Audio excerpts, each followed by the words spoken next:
राम राम दोस्तों, मेरी माताएं बहनें, मेरी बेटियों को सभी को अहोई अष्टमी की हार्दिक शुभकामनाएं। मैं आज आपको अहोई अष्टमी की जो व्रत रखने की विधि होती है और उसका सुबह से शाम तक की दिनचर्या और फिर उसकी व्रत कथा सभी पूरे विस्तार से सुनाऊंगा। सभी मेरी माताओं बहनों से प्रार्थना है कि चैनल को सब्सक्राइब कर ले और आगे भी शेयर करें। संपूर्ण व्रत कथा एवं उसकी व्रत रखने की पालन की विधि शुरू करते हैं। अहोई अष्टमी व्रत कथा। इस व्रत को कार्तिक लगते ही अष्टमी को किया जाता है। जिस बार की दिवाली होती है, अहोई आठे भी इसी वार की पड़ती है। इस व्रत को वे स्त्रियां करती हैं जिनके संतान रूप में बेटे होते हैं। बच्चों की माँ दिन भर व्रत रखे और सायंकाल पर अष्टकोष्ठक की अहोई की पुतली रंग भर कर बनावे। उस पुतली के पास सेई तथा सेई के बच्चों के चित्र भी बनावे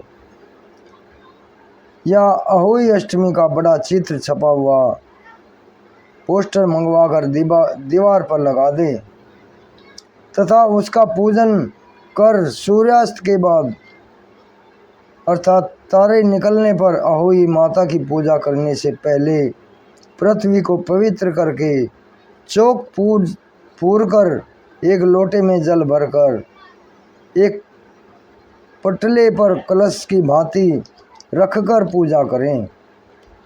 अहोई माता का पूजन करके माताएं कहानी सुने। पूजा के लिए माताएं पहले से ही एक चांदी की अहोई बनवाएं जिसे शव भी कहते हैं और उसमें चांदी के 2 दाने मोती डलवा लें। जिस प्रकार गले के हार में पेंडिल लगा होता है उसी भांति चांदी की अहोई डलवा लें। डोरे में चांदी के दाने डलवा लें। फिर अहोई की रोली चावल दूध भात से पूजा करें। जल में भरे लोटे पर सतिया बना लें। एक कटोरी में हलवा तथा रुपये का निकाल कर रख लें जो अपनी सास को देना है और 7 दाने गेहूं के लेकर कहानी सुने।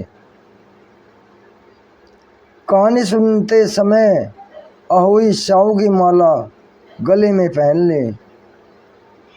जो बयाना निकाल कर रखा था उसे सासू जी के पांव लगाकर आदर पूर्वक उन्हें दे देवें। इसके बाद चंद्रमा को अर्घ्य देकर भोजन करें।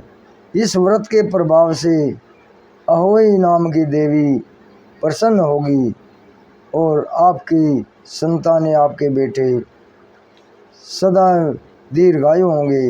ये इस व्रत की कामना है। व्रत के दिन तुम कुंड राधा में स्नान करो। कुंड राधा का नाम लेकर, कुंड राधा तो यहाँ पर नहीं होगा लेकिन उनका राधा रानी का नाम लेकर स्नान करें। अहोई माता आपकी सारी मनोकामनाएं पूर्ण करेंगी।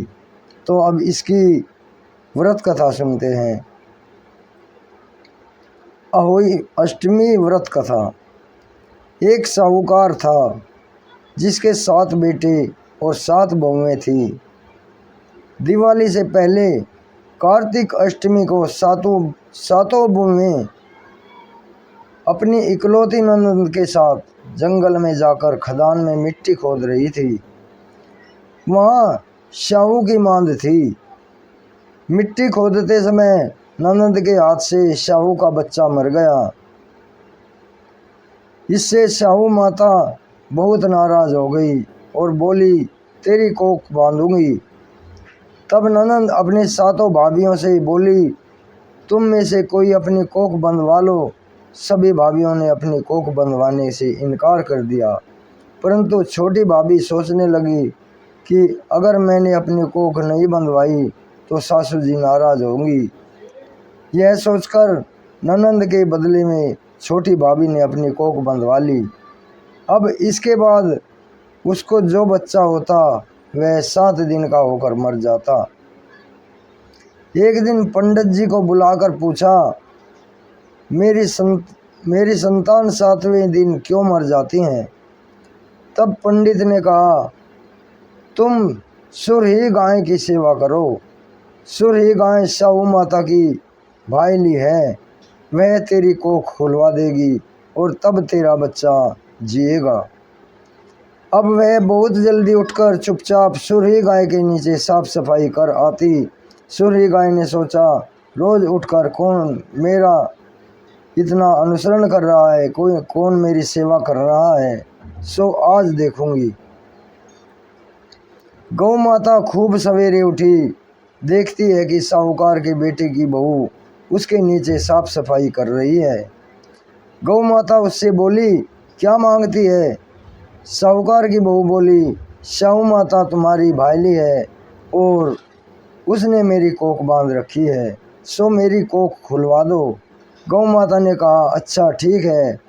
अब तो गौ माता समुद्र पार कर साहूकार की बहू को अपनी भाईली के पास लेकर चल पड़ी। रास्ते में कड़ी धूप थी, सो वह दोनों एक पेड़ के नीचे बैठ गई। थोड़ी देर बाद एक सांप आया। उसी पेड़ पर गरुड़ पंखनी का एक बच्चा था।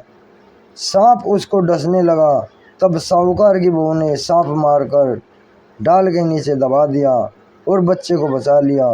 थोड़ी देर में गरुड़ पंखनी आई तो यहाँ खून देखकर साहूकार की बहू को चोंच मारने लगी। तब साहूकार की बहू बोली, मैंने तेरे बच्चे को नहीं मारा, बल्कि सांप तेरे बच्चे के करीब आया था, मैंने तो उसे तेरे बच्चे की रक्षा की है।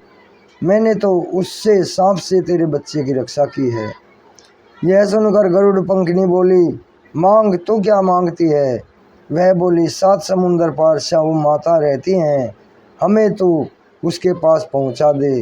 तब गरुड़ पंखनी ने दोनों को अपनी पीठ पर बैठाकर साहू माता के पास पहुंचा दिया।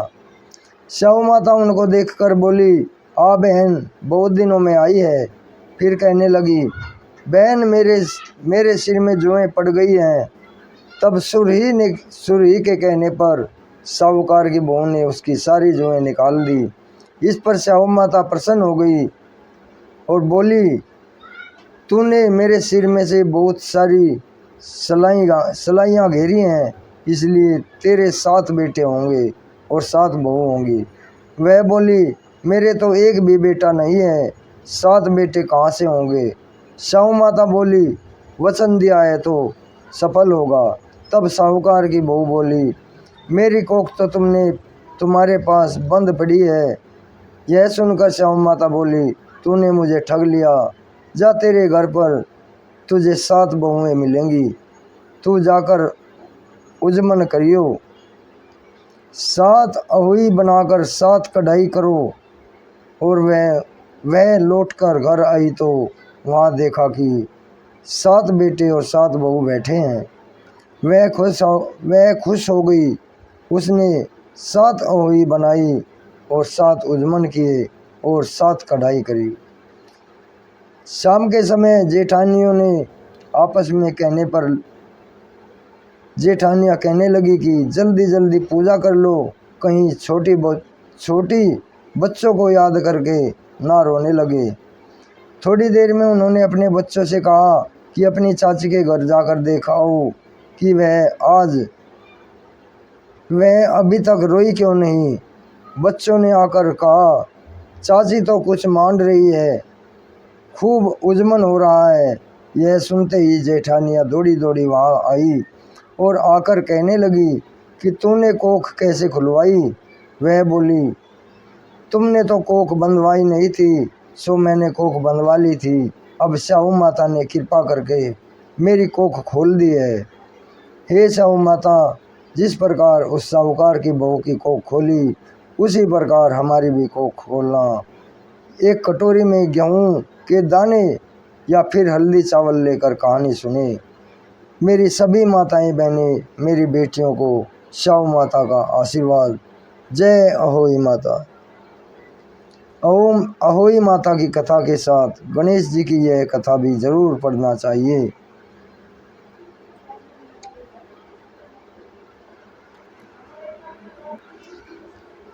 ये अहोई अष्टमी कथा के साथ गणेश जी की यह कथा है। एक बुढ़िया थी, उसका एक बेटा और बहू थी। वे बहुत गरीब थे। बुढ़िया माई हर रोज़ गणेश जी की पूजा करती थी। गणेश जी हर रोज़ बुढ़िया से कहते थे कि बुढ़िया कुछ मांग ले। बुढ़िया कहती मैं क्या मांगूं? तो गणेश जी बोले अपने बेटे से पूछ ले। तो बेटा बोला माँ धन मांग लो। बहू से पूछा तो बहू बोली सासू जी पोता मांग लेना। बुढ़िया ने सोचा कि दोनों अपने मतलब की बात मांग रहे हैं, अपने मतलब की चीज़ मांग कर रहे हैं, सो पड़ोसन से जाकर पूछूं। वह पड़ोसन से जाकर बोली कि गणेश जी मेरे को बोले हैं कि कुछ मांग लो। तो पड़ोसन बोली पगली क्यों तो धन मांगे, क्यों पोता मांगे, थोड़े दिन की जिंदगी है, अपनी सुंदर काया मांग ले। घर आकर बुढ़िया सोचने लगी कि बेटा बहू भी राजी हों, उनकी भी माननी चाहिए। दूसरे दिन गणेश जी आए और बोले बुढ़िया माई कुछ मांग। बुढ़िया ने कहा मुझे सुंदर काया दे दो, सोने के कटोरे में पोते को दूध पीता देखूं, अमर सुहाग दो, निरोगी काया दो, भाई दे भतीजे दे, सारा परिवार दे, सुख दे मोक्ष दे। गणेश जी ने कहा बुढ़िया माई तूने तो मुझे ठग लिया, सब कुछ मांग लिया, अब जैसा बोला है वैसा ही हो जाएगा। और गणेश जी अंतर्ध्यान हो गए। अब बुढ़िया माई के यहाँ सब कुछ वैसा ही हो गया। गणेश जी महाराज जैसा बुढ़िया माई को दिया वैसा ही सब किसी को देना। जय श्री गणेश भगवान जी की। एक दिन गणेश जी महाराज चुटकी में चावल और चम्मच में दूध लेकर घूम रहे थे कि कोई मेरी खीर बना दो। सबने थोड़ा थोड़ा सामान देखकर मना कर दिया तो एक बुढ़िया बोली ला बेटा मैं तेरी खीर बना दूं, और वह कटोरी ले आई। तो गणेश जी बोले कि बुढ़िया माई कटोरी क्यों लेकर आई है, टोप लेकर आ। अब बुढ़िया माई टोप लेकर आई और वह दूध से भर गया। गणेश जी महाराज बोले कि मैं बाहर जाकर आता हूँ, तब तक तो खीर बना। खीर बनकर तैयार हो गई। अब बुढ़िया माई की बहू के मुंह में पानी आ गया। वह दरवाजे के पीछे बैठकर खीर खाने लगी तो खीर का एक छींटा जमीन पर गिर गया, जिससे गणेश जी का भोग लग गया था। थोड़ी देर बाद बुढ़िया गणेश जी को बुलाने गई तो गणेश जी बोले बुढ़िया माई मेरा तो भोग लग गया है। जब तेरी बहू ने दरवाजे के पीछे बैठकर खीर खाई थी तो एक छींटा जमीन पर गिर पड़ा था, सो मेरा तो भोग लग गया। तो बुढ़िया बोली बेटा अब इसका क्या करूं? गणेश जी बोले सारी खीर अच्छे से खा पी कर सबको बांट देना, और बचे तो थाली में डालकर छींके पर रख देना। शाम को गणेश जी महाराज आए और बुढ़िया को बोले कि बुढ़िया मेरी खीर दो। बुढ़िया खीर लेने गई तो उस थाली में हीरे मोती हो गई। गणेश जी महाराज ने जैसी धन दौलत बुढ़िया को दे दी वैसी ही सब किसी को दो। जय श्री गणेश भगवान जी। तो मेरी माताएं बहनें ये संपूर्ण अहोई माता की व्रत कथा, गणेश भगवान जी अहोई माता जी सबके कष्ट हरे, सबके घरों कुशल मंगल रखे, सबके घर परिवार को, यही मेरी प्रार्थना है। गणेश भगवान जी सबके ऊपर कृपा करें। जय श्री गणेश, जय श्री राम, जय हनुमान जी की, जय बाबा नीम करोली महाराज की।